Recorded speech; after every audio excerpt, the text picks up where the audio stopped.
오늘 주님이 우리에게 주시는 도전은 당신의 꿈은 무엇입니까? 하는 그런 질문입니다. 당신의 꿈은 무엇입니까? 우리가 신앙의 길을 간다는 것은 주 안에서 꿈을 꾸는 것이죠. 오늘 37장의 1절의 말씀은 이렇게 시작합니다. 야곱이 가나안 땅 곧 그의 아버지가 거류하던 땅에 거주하였으니 이제 고향으로 돌아와서 아버지와 함께 살고 있습니다. 이삭은 180세까지 살았다고 성경에 기록되어 있죠. 그래서 야곱도 아마 아버지와 60년 가까이를 같은 땅에서 거주하면서 살았을 것입니다. 2절에 보면 야곱의 족보는 이러하니라. 요셉이 17세의 소년으로서 그의 형들과 함께 양을 칠 때 그는 11번째 아들이죠. 동생 베냐민이 있고 그 위에 10명의 형이 있습니다. 그 10명의 형들은 또 3명의 다른 어머니의 배에서 태어난 아들들이죠. 총 4명의 부인이 12의 아들을 낳은 겁니다. 야곱이 특별히 사랑했던 라헬의 두 아들 요셉과 베냐민이 그 막내 11번째와 12번째 아들이 되는 거죠. 그의 아버지의 아내들 빌하와 실바의 아들들과 더불어 함께 있었더니 그가 그들의 잘못을 아버지에게 말하더라. 야곱은 아들들에게 이미 권위가 서는 그런 아버지가 아니었음을 우리 앞에 있는 36장, 35장에 걸쳐 볼 수 있습니다. 딸 디나의 일로 히위 족속을 멸절할 때 디나와 혼인잔치를 열었을 때 그의 아들들이 히위 족속을 멸절시키죠. 거기에 야곱이 굉장히 화가 났는데 야곱이 야단치려 해도 아들들이 듣지 않습니다. 우리가 뭘 잘못했습니까? 라고 따지는 아버지의 권위 아래 그 아들들이 있지 않는 것이죠. 그런데 야곱도 역시 그 아버지 이삭의 권위 아래 있지 않았죠. 아버지의 말을 듣지 않고 형에게 주려던 아버지의 뜻을 거역하고 그 뜻을 가로채서 축복을 가로채는 그런 아들이었습니다. 그 아들 야곱은 이제 그 아들들이 자신의 권위 아래 있지 않는 자신에게 거역하는 그런 일들을 마주하고 있는 것이죠. 그런데 그의 11번째 아들 요셉은 그 일들을 아버지께 고하는 고자질을 하는 거죠. 그리고 아버지의 아들로서 살아가고 있습니다. 그런 아들에게 특별히 정이 가고 의지가 됐겠죠. 그런 말년의 야곱의 모습을 보게 됩니다. 3절에 가면 요셉은 노년에 얻은 아들이므로 이스라엘이 여러 아들들보다 그를 더 사랑하므로 다른 아들들도 있는데 다른 10 아들보다 요셉을 더 사랑했다는 거죠. 발달 심리학이나 아동 교육학에서 모든 책들은 다 자녀들을 편애하면 안 된다고 가르치지만 모든 부모는 자녀를 편애합니다. 자녀를 키운 분들은 다 마음이 가고 정이 더 가는 그런 자녀가 있다고 이야기하죠. 왜 특별히 요셉에게 더 정이 갔을까요? 노년에 얻은 아들이기 때문에 라면 사실은 그 밑에 베냐민이 있죠. 베냐민을 더 사랑했을 텐데 왜 요셉을 더 사랑했을까? 요셉은 그 어머니 가장 야곱이 사랑했던 라헬의 자식이었기 때문일까? 그럴지도 모르죠. 라헬을 첫사랑이고 라헬을 위해서 20년간 종살이를 해서 얻은 자녀이기 때문에 특별히 더 정이 갔을 수도 있겠습니다. 그런데 무엇보다도 아마 요셉에게 더 마음이 애틋했던 건 요셉이 어린 시절에 엄마 라헬이 죽었기 때문이겠죠. 어머니 라헬이 베냐민을 낳다가 죽었습니다. 베냐민은 어머니 얼굴도 모른 채 자랐고 요셉은 아주 어린 나이에 어머니를 잃고 그렇게 자랐죠. 배다른 어머니들이 그렇게 살아서도 미워했던 요셉과 베냐민을 잘 챙겨주면서 어머니 역할을 했을 것 같지도 않고 또 세 부인에 둘러싸여서 유목민족의 시족의 부족장으로 살고 있는 야곱이 자녀들을 잘 살피지도 못했을 것 같습니다. 늘 마음이 애틋하고 마음이 가는 게 있겠죠. 저도 아이가 셋 있는데 항상 막내 아들 보면 마음이 되게 애틋한 게 있고 되게 막내를 보면은 그런 그 마음에 좀 미안한 마음도 있고 그런 애틋한 마음이 있습니다. 왜냐하면 걔가 4살 때 엄마가 이제 암에 걸려서 한 4년 병투병을 했습니다. 그런데 8살 때 어머니를 잃은 것도 있지만 4살 때부터 엄마의 사랑을 경험하기 어려웠죠. 아이들이 있으면 엄마가 이제 감염이 된다고 그래서 한 집에 있으면 안 된다는 거예요.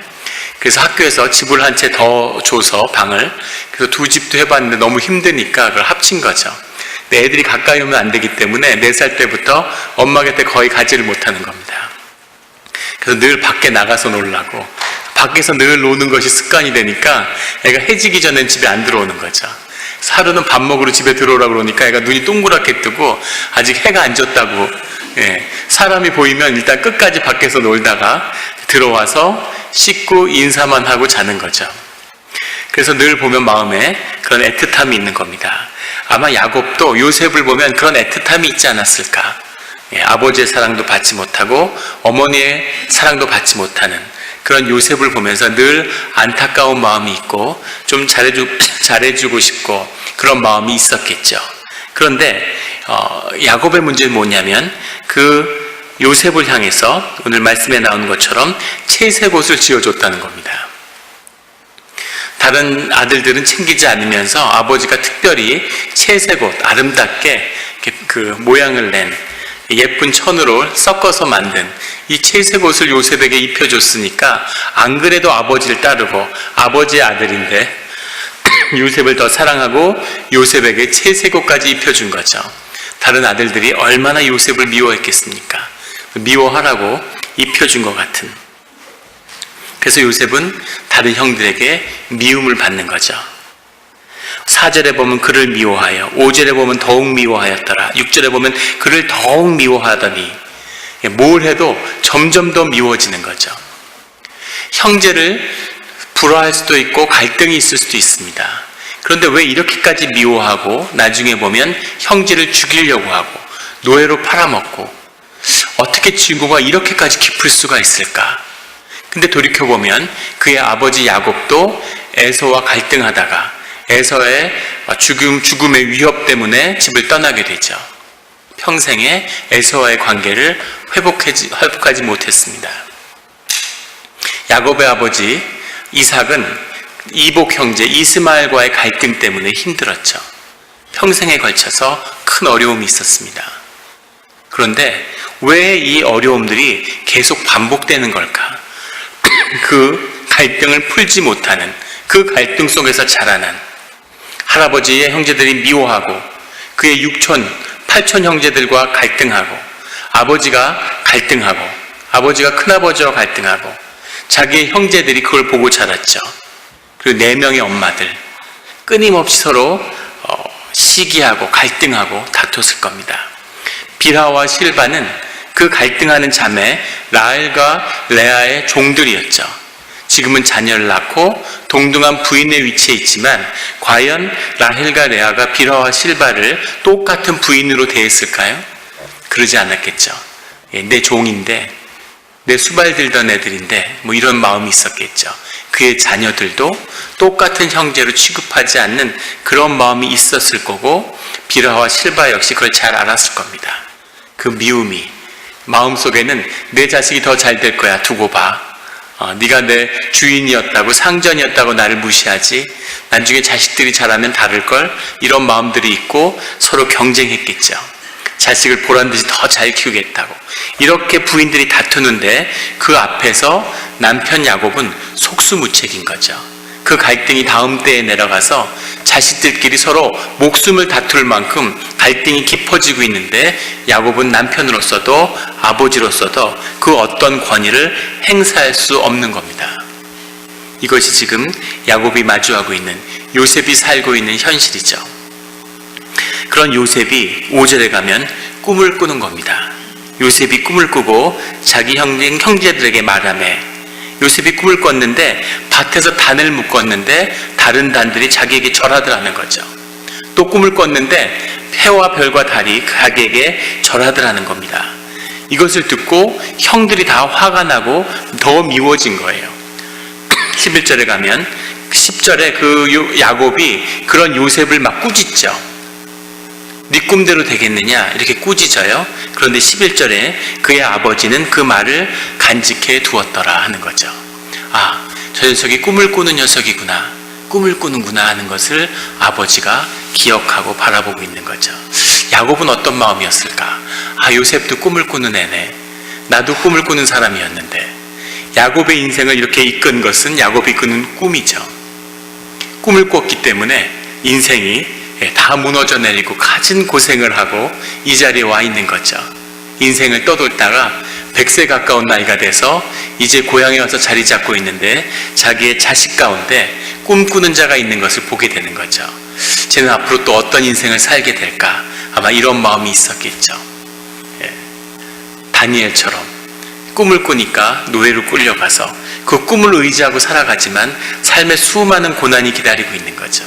하나님의 꿈을 꾼다는 것, 하나님의 꿈을 꾼다는 것은 그 앞으로 많은 고난과 주님의 연단의 길이 기다리고 있다는 것을 그 아버지 야곱은 알고 있는 겁니다.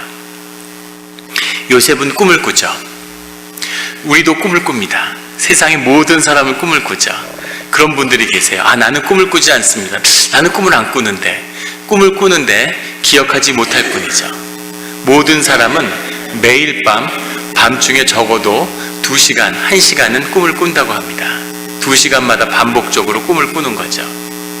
꿈을 꾸는데 그 꿈을 우리가 듣지 못하면, 우리의 의식이 꿈을 분별하지 못하면, 그러면 꿈을 깨어나서 기억하지 못하는 거죠.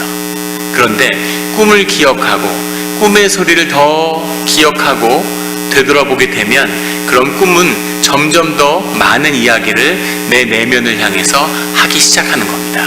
그게 꿈의 비밀이죠. 꿈은 무의식의 소리인데 우리의 뇌는 의식과 무의식으로 이루어져 있어요. 그런데 예전에 한 100년 전까지만 해도 뇌과학이 처음 시작될 때 우리 뇌 에너지의 한 10%밖에 쓰지 않는다는 것을 우리의 의식이 그런 것을 발견했습니다. 그래서 그런 얘기를 한 번쯤 들어보셨을 거예요. 인간은 자기 뇌의 능력의 10%밖에 쓰지 않아. 근데 만약에 20%, 30%를 쓰면 그럼 어떤 일이 벌어질까 하는 그런 기대죠. 그런데 뇌과학이 더 발달하면서 뭘 알게 됐냐면 쓰지 않는 두뇌는 없다는 겁니다. 100% 다 쓰는 거죠. 10%가 의식을 향해 쓰여진다면 90%는 무의식을 향해 쓰여진다는 겁니다. 그리고 무의식은 늘 깨어서 우리의 심령 가운데 무언가를 이야기하고 우리를 움직여가는 거죠. 우리가 운전을 하는데 옆에 사람하고 얘기하고 잠깐 휴대폰도 꺼내서 보고, 그런데도 불구하고 차를 잘 운전할 수 있는 건 무의식이 있기 때문이죠. 무의식이 알아서 하기 때문입니다. 심지어 꾸벅꾸벅 졸면서 한 30분 졸면서 잔 것 같은데도 계속 차를 몰고 온 거는 무의식이 알아서 운전을 해줬기 때문이죠. 남편이 코를 드르렁드르렁 걷는데 코를 골다가 중간에 막 숨이 넘어갈 것 같은데 잠깐 깨어났다가 다시 코를 골기 시작하죠. 그것도 무의식이 하는 일이라고 하죠. 코를 골다가 기도가 막혀서 죽을까봐 무의식이 잠깐 깨우는 거죠. 야, 일어나. 그럼 잠깐 깨서 호흡을 가다듬고 다시 코를 골기 시작하는, 이것도 무의식의 역할입니다. 무의식이 수많은 일들을 하는데 그 중에 아주 중요한 역할은 우리의 의식이 잠든 뒤에 무의식이 꿈을 통해 우리에게 무언가를 말한다는 거죠. 우리의 깊은 심령 가운데 시몬의 얘기를 우리에게 들려준다는 겁니다. 오늘의 초점은 뭐냐면 요셉은 물론이고 그의 형제들 모든 사람이 꿈을 꾼다는 거죠. 그런데 왜 요셉의 꿈이 특별한가 하는 것입니다. 요셉이 꿈을 꾸고 얘기하니까 형들이 다 화를 내는 거예요. 8절에 보면 내가 참으로 우리의 왕이 되겠느냐 하고 화를 내죠. 요셉은 이런 얘기를 한 적이 없어요. 자기가 꾼 꿈을 그대로 얘기했을 뿐입니다. 그런데 형들이 막 화를 내고 그 다음에 해와 달에 관한 꿈을 얘기하니까 그 아버지도 자식을 꾸짖는 거죠. 너희 어머니와 형들이 너한테 절하겠느냐? 네가 왕이 되겠느냐? 그렇게 꾸짖고 있는 거죠. 왜 이렇게 해석을 했을까요? 이 꿈의 내용이 이것이라고 아무도 얘기한 사람이 없는데, 요셉도 이렇게 얘기를 하지 않았는데, 그런데 모든 형제들, 그 무의식의 차원에서 한데 묶여있는 형제들은 이 꿈의 메시지를 똑같이 받아들였다는 거죠. 이 의미는 이 꿈의 내용이 계시하는 것이 바로 요셉이 왕이 될 거라고 하는 그 계시를 말하고 있다는 것을 형제들이 증거하는 것이죠. 근데 더 중요한 것은 그 꿈을 꾸는데 이 꿈만 꾸고 다른 꿈을 꾸지 않았을까요, 요셉이? 많은 꿈을 꿨겠죠. 그런데 이 꿈이 특별했던 것은 이 꿈은 요셉에게 하나님이 준 꿈이라고 하는 것을 요셉이 알고 있었다는 겁니다. 누구나 꿈을 꾸죠. 근데 중요한 것은 의식이 그 무의식의 언어를 어떻게 받아들이고 이해할 수 있었느냐는 거죠. 의식은 무의식의 소리를 들었는데, 영의 소리를 들었는데 그것이 하나님의 소리인지 자기 소리인지 어떤 소리인지를 어떻게 분별해낼 수 있었을까? 요셉에게는 무엇이 있었길래?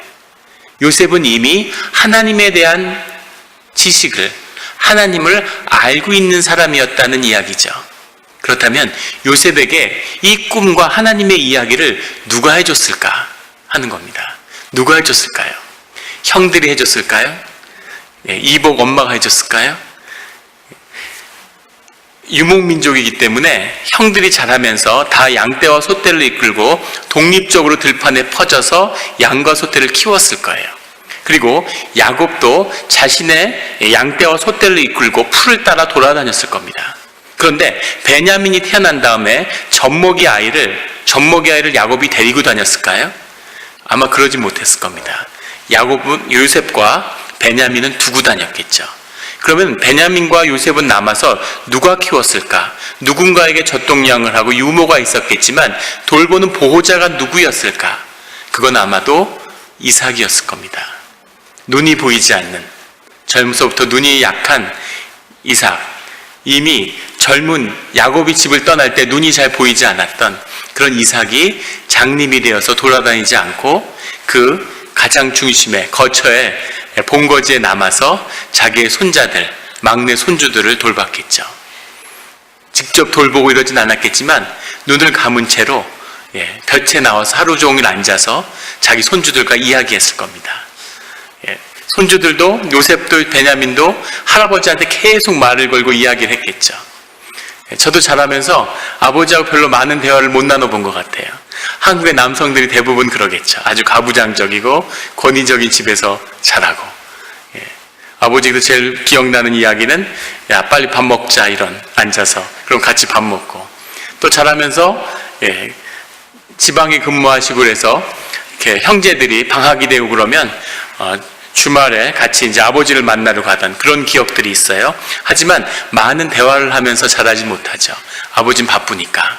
그런데 저희 아버지도 가장 아버지와 대화를 많이 나누는 사람은 저희 막내 의규인 것 같아요. 의규는 할아버지 할머니 오면 그 옆에 딱 붙어가지고 계속 눈 뜨면 와서 계속 얘기하는 거죠. 할아버지 얘기를 가장 많이 듣는 것도 의규고, 저한테 와서 할아버지의 옛날 얘기를 저한테 전해줘요. 요셉과 베냐민도 그렇게 자랐겠죠. 요셉한테 하나님의 이야기를 해준 건 그의 할아버지 이삭이었을 겁니다. 이삭이 앉아서 미디어도 없고 케이블 TV도 없고 인터넷도 없던 시절에 학교를 가는 것도 아니고 계속 앉아서 요셉과 이삭이 이야기하는 거죠. 이삭이 경험했던 하나님의 기적, 하나님이 얼마나 위대하신 분인가에 대해서 계속 얘기했겠죠. 얘기하고 또 얘기하고, 아침에 이야기하고, 나이가 들어서는 아마 기억이 희미하니까 또 이야기를 해주고, 그래서 하나님 이야기, 모리아산에서 이삭이 증조 할아버지 아브라함 때문에 죽을 뻔한 이야기를 수백 번 들었을 겁니다. 요셉은 이삭이 이야기하는 거죠. 야, 그때 정말 깜빡하면 죽는 줄 알았는데 하나님이 준비하신 그 염소가 나무에 걸려 있더라. 어떻게 그걸 못 봤을까? 그 염소가 소보다 큰데 집채만 했어. 점점 이야기가 커졌겠죠. 그러면은 요셉이 할아버지 뻥 좀 치지 마, 이렇게. 왜 말할 때마다 점점 염소가 더 커져? 그렇게 큰 염소가 어딨어? 이러면서 그런 얘기를 주고받으면서 끊임없이 같이 하나님의 이야기를 나누는, 이것이 요셉의 어린 시절의 삶이었을 겁니다. 그런 요셉이기 때문에 하나님의 꿈이 계시되었을 때 그 꿈의 내용이 하나님으로부터 온 하나님의 이야기라고 하는 것을 요셉은 그대로 받아들일 수 있는 거죠. 그리고 그 이야기를 떳떳하게 이야기했는데 그를 기다리고 있는 것은 이런 참혹한 형제들의 미움과 질시라는 겁니다. 요셉은 하나님의 꿈을 받았는데 그 꿈을 꾼다는 것은 요셉 앞에 험난한 인생이 기다리고 있다는, 요셉에게 주어진 요셉의 사명이 크다는 것을 보여주고 있는 겁니다. 요셉은 그 가족을 구원하여야 하는 그 사명 안에 놓여 있죠.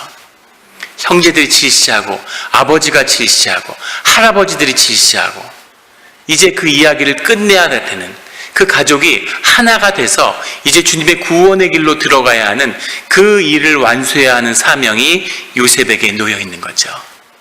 그 사명은 요셉으로 하여금 형제들에게 지독한 핍박을 받고 죽임의 위협을 받고 노예로 팔려가는 수치로 나타나게 되는 겁니다. 자신의 소명을 통해서 늘 고난은 찾아오죠.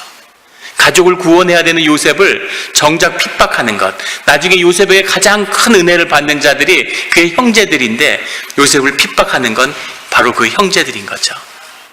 교회를 향해서 교회를 섬기는 사명 가운데 있는 분들은 교회의 핍박을 받아요. 교회에서 상처를 받고 마치 마귀가 우리에게 속삭이는 것 같은, 네가 정말 교회를 위해서 헌신할 필요가 있을까? 가족을 구원하는 일에 부름을 받으면 가족으로부터 핍박이 오는 겁니다. 네가 구원하겠다는 가족이 이런 사람들이야. 이 사람들이 너에게 이런 상처를 줘. 그런데 네가 네 삶을 희생해서 가족들을 구원하겠어? 이렇게 나오는 거죠. 시어머니를 위해서 기도하면 시어머니가 핍박을 하고, 학교의 선생님인데 학교를 내가 구원하겠다는 그런 소명 가운데 기도를 하면 학교 안에서 고난이 오고 고통스러워지는 거죠. 이것이 세상의 영적 섭리인 겁니다. 요셉은 자기 가족을 구원하는 그런 소명 가운데 서 있죠. 요셉은 자신의 이제 민족의 구원의 문을 열어야 하는 그 사명 가운데 서 있습니다. 형제가 많아지고 사촌 팔촌까지 그 민족이 불어나고 있는데 주님이 그 안에서 새로운, 주님이 구속한, 주님이 구원하시는 이스라엘 민족을 새롭게 세워야 하는 그 사명도, 그 길을 열어야 하는 것도 요셉의 몫이죠. 요셉은 이 동아시아에 하나님의 구원의 뜻을 이루려고 하는, 그 세계를 열려고 하는 그 소명 가운데도 같이 서 있습니다. 그 구원의 뜻에 쓰임받는 요셉 앞에는 험난한 인생의 여정이 기다리고 있는 거죠. 자신이 꾼 꿈 때문에 그 아버지 야곱이 겪었던 고통보다 더한 고통을 요셉은 앞으로 경험해 가야 되는 거죠. 신앙을 갖는다는 것, 하나님의 길을 갖는다는 것은 주님의 꿈을 받는다는 것입니다. 예수님은 하나님 나라의 꿈을 가지고 이 땅에 오셨죠.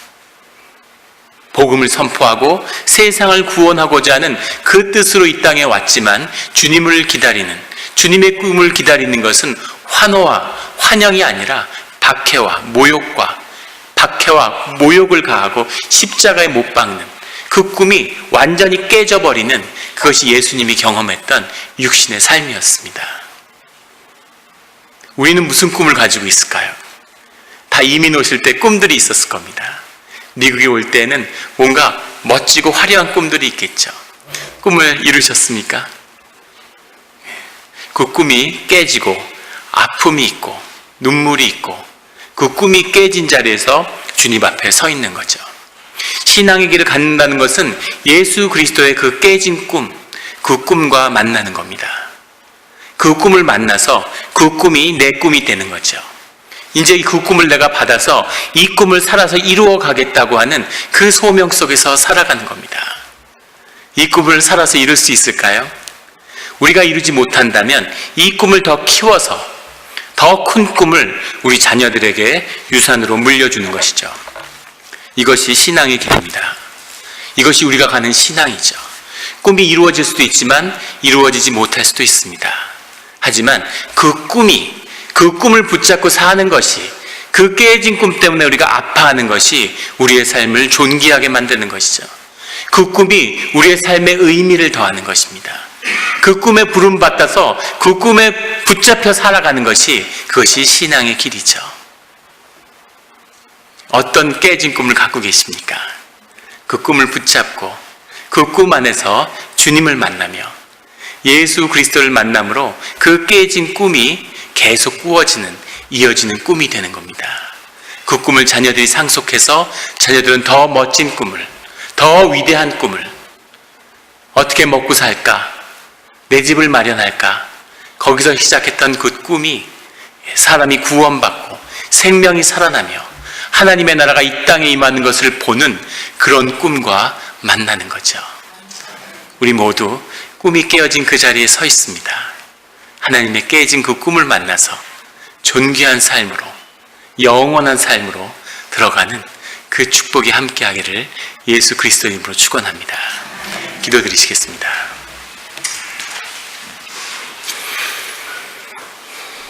하나님 아버지 감사합니다. 우리 삶 가운데 이런저런 많은 꿈들이 있었는데 그 꿈들이 깨지고 좌절하고 그 아픔 가운데 주님 앞에 나오게 되었습니다.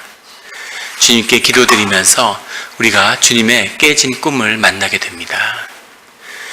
우리의 삶 가운데 새로운 꿈이 되게, 새로운 꿈과 소망을 주님의 깨진 꿈 가운데서 바라보게 하여 주시니 감사합니다. 그 꿈을 이어받아서 그 꿈이 내 꿈이 되고 그 꿈이 더욱 커져가는, 그 꿈을 반드시 이룰 수 있다고 하는 그 믿음이 우리의 삶을 이끌게 하여 주시옵소서. 그 꿈 가운데서 주님을 만나게 하시며 그 꿈이 우리 삶 가운데서 이루어져 가는 것이 우리 삶의 의미와 보람과 기쁨이 되게 하여 주시옵소서.